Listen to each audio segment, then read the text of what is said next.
I used to be small enough to sleep on this windowsill. Everything in China has changed since I last visited. On the drive to my family's home, I didn't recognize some of the buildings or roads anymore, and when I reached the top of it, I saw that the whole city is completely different too. But all of the sounds and scents were so familiar, and I remembered the apartment as soon as I saw it. I saw the old turtle pond and lanterns hanging below, hearing my aunt cooking as soon as I arrived.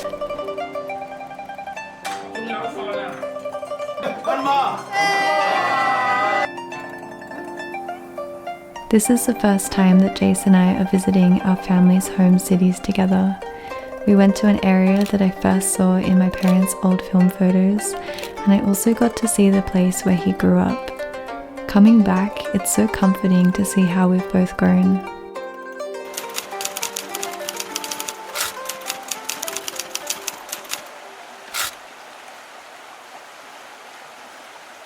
Hi, I'm Ling, and I do a lot of art and photography.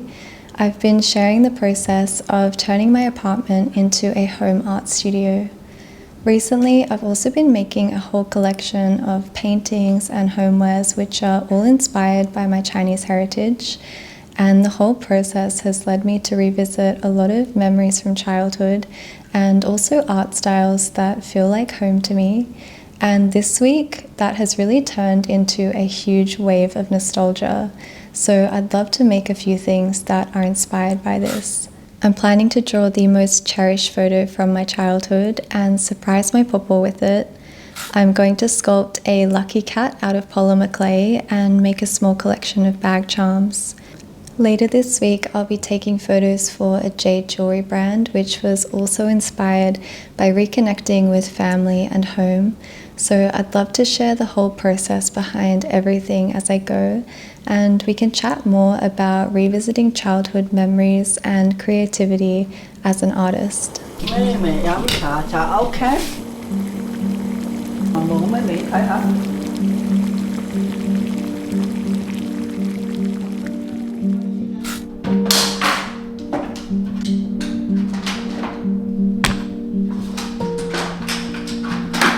I'm going to start with the drawing today.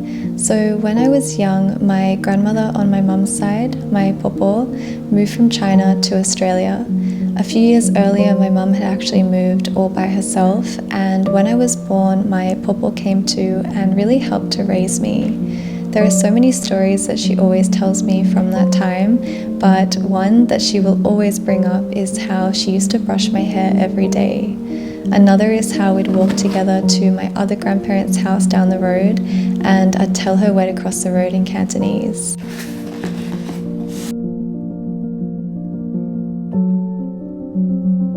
There's definitely one image that I think captures this whole time perfectly, and I really can't sum up just how much my pawpaw loves this photo. It's also one of the only photos that we have from this time, and I think it would be the perfect gift to draw it for her. So I'm going to spend the next few days working on a small drawing of it, and we can surprise her with it when it's finished.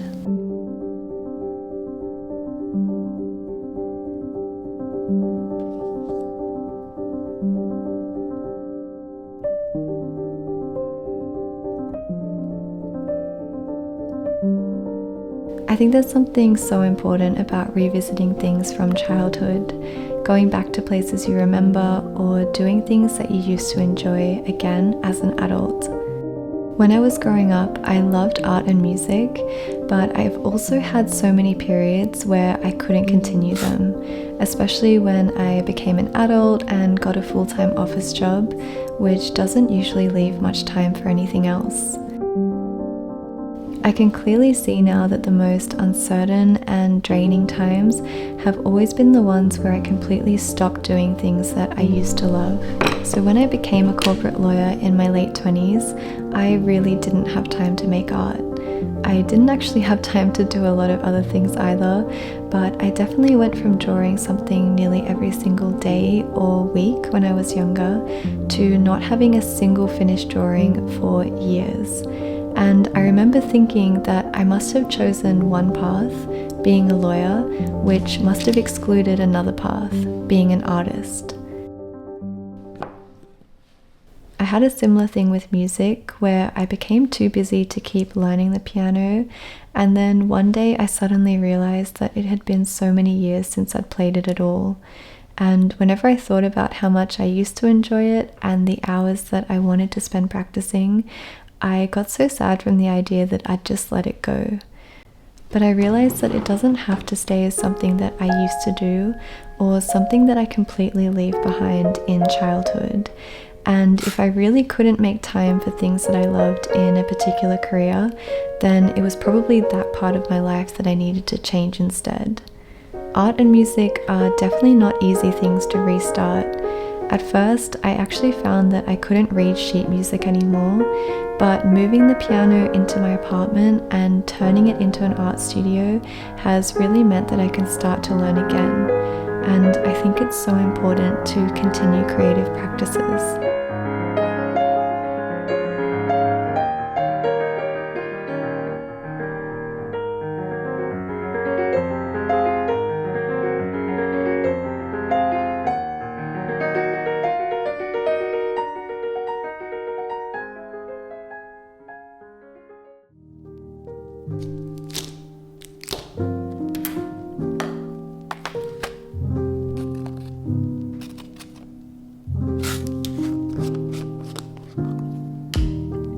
The next thing that I want to try this week is sculpting with polymer clay.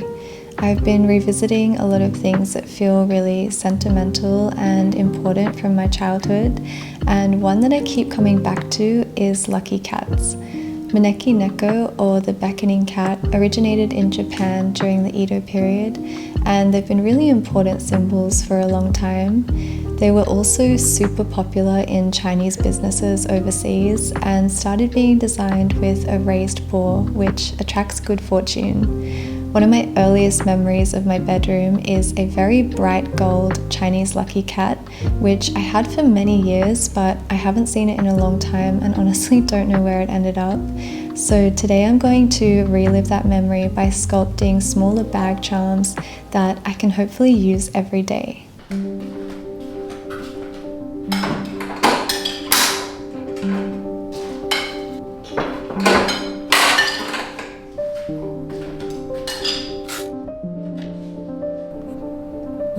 I've done a very rough sketch of the design, but I'm also going to be figuring this out as I go. These materials are all very new, and I've never tried using this type of polymer clay or powder pigments before, so I'm excited to see what it turns into. One thing I really struggled with when I grew up and became an adult was feeling like it was suddenly very rare to have free time. Especially when I worked in a stressful environment, it was kind of impossible to have downtime where I wasn't accountable to anything serious or productive. There was a period where I had billable targets every day in 6-minute increments, and there really needed to be a strong reason to not work. So it was kind of hard to pitch a fun reason instead, or to just make time for rest. I also found that when I was a kid, I made things without ever questioning it. I just enjoyed the process and didn't have any expectations about where it would go. I think it was such an important time to learn a lot of different things without any judgment or end goal. But when I got a bit older, I realized that other people were so focused on things that had never occurred to me. A lot of people started asking me why I drew or how I could possibly make money from it. And it was almost like everyone was suddenly unsure about something that I've always been sure about. When I started photography, it was also just because I loved doing it, but in grown-up work contexts, it has always been described by other people as my side hustle or my semi-profession, which I've just found so strange. I think that doing the things that you loved as a child isn't just nostalgic, it's also relearning the most important skills that have probably shaped your creativity and the way you see things.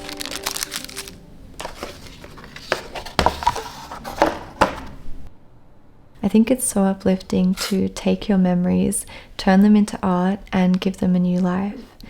When I look at any kind of craft or things that are handmade, even if they're just in everyday objects, I really love how they can connect us to traditions with long histories.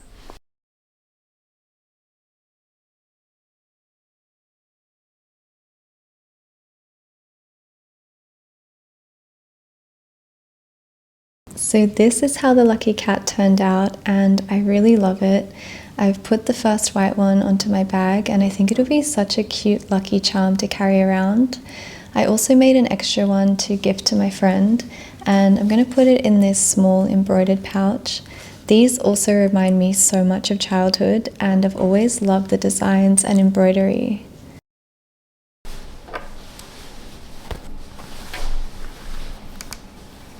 It took a bit of experimenting with the size and shape of the cat, but I really like the final proportions. I also added a really vibrant gold pigment powder to the coin, which really stands out, and I love the detail of the knot on the back. At the end, I also glazed it with a UV coating, which I think just really tied the whole thing together and gives it a really nice glossy finish. Now that I know the design I like, I'm going to make a small collection of these.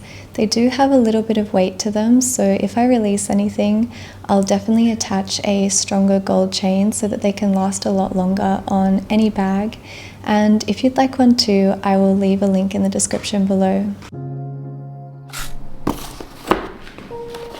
I just received a package that I've been waiting for from a brand called Jade Jewellery, and I thought we could open it together because the whole thing was really inspired by reconnecting with Chinese heritage and family traditions.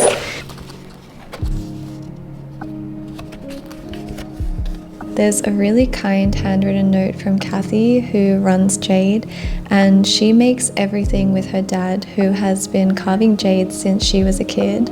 I've honestly loved learning more about the process of them creating together, and I'm really excited to see the pieces in real life.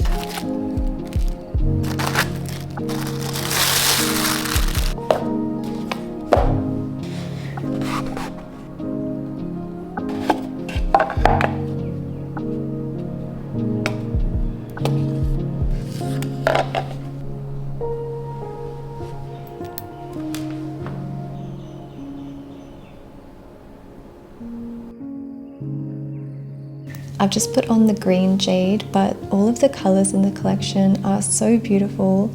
And this isn't an ad, by the way, but I was sent these products as a gift because I'll be working on some content creation for the brand with my sister later on. But I'm honestly really glad that the package arrived this week because I think the whole concept behind the brand really fit with some of the things I've been talking about in this video, and I'm so excited for the chance to share it with you too. So for the story behind the brand, Kathy, who's the founder, grew up with her family in Hong Kong, and she moved to Australia when she was 14.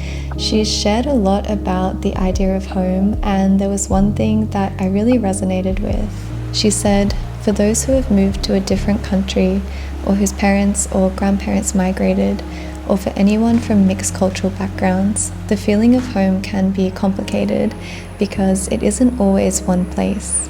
It's often fragments of multiple places, people, rituals, cultures that are seemingly unrelated or contradictory to each other." This brand has been a way to connect with her own heritage and family, and I've really loved seeing it grow. She has also recently revisited areas that she grew up in and seen how they've changed, including the street where her dad used to run his first store. It's been so heartwarming to see the process behind these creations, and I'll leave a link to their Instagram below so you can watch the stories as well. On a personal level, jade has always made me feel so connected to my own Chinese heritage, and when we revisited China, Jason and I picked up our very own pieces. It has such a long history and so many traditions tied to it, and I love that you can trace styles across many different dynasties.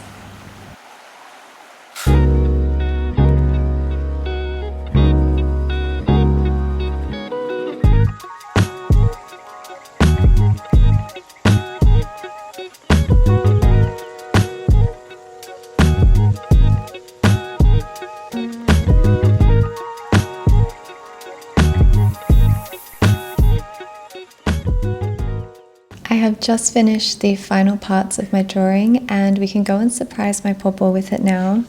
This is how it looks, and it was actually such a hard drawing to do because it's so small.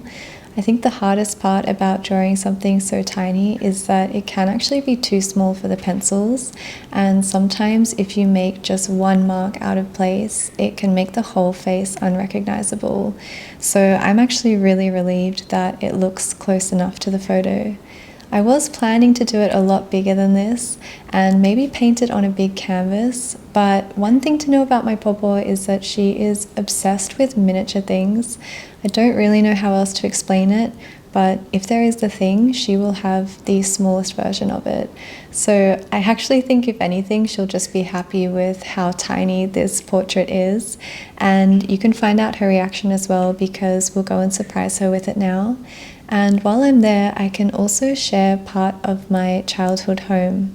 I feel so lucky to have been able to grow up living in an intergenerational household, and as an adult, I still just want to spend as much time as I can with my grandparents.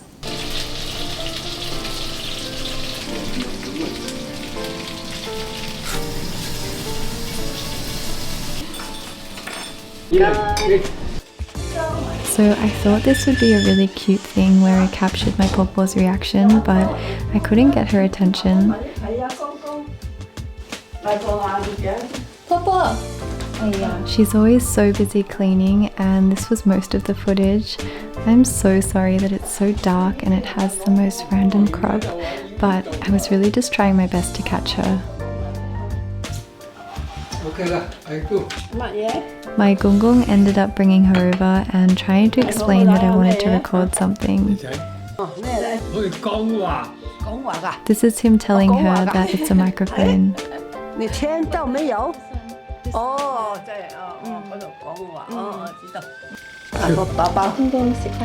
I gave her copies of the drawing in an envelope from the printer, and she thought that the brand stock photos were taken by JAYDE.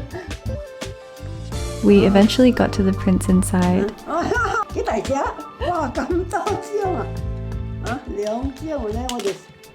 I also eventually explained that they were drawings, not the original photo.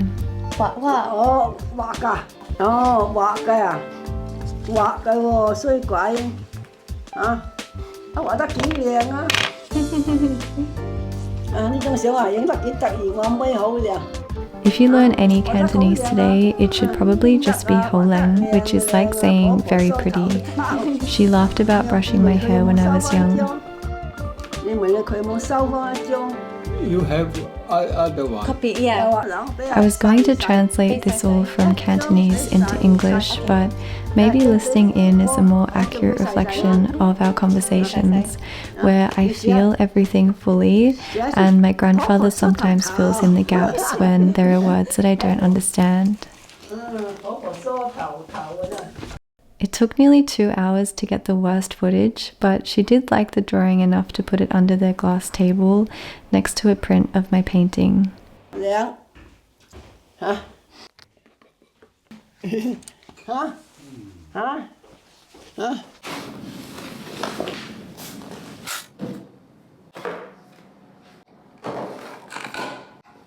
When I moved into this apartment, I had the chance to look at everything I owned and decide what I wanted to keep.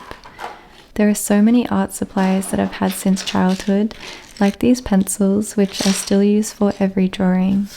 The whole set is really old, and a lot of these are the original pencils. I just replaced some colors when I used them up.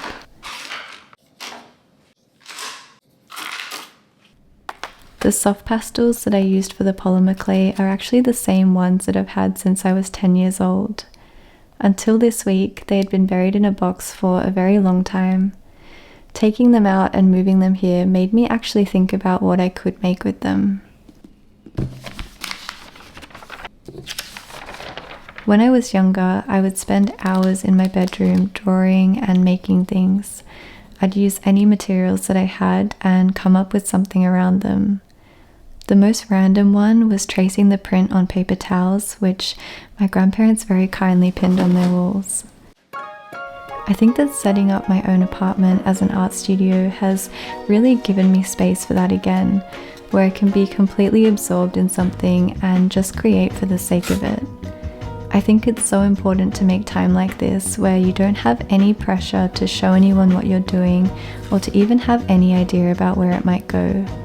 It's really the only way to learn something, by experimenting without any sense of success or failure until you're happy with what you've made.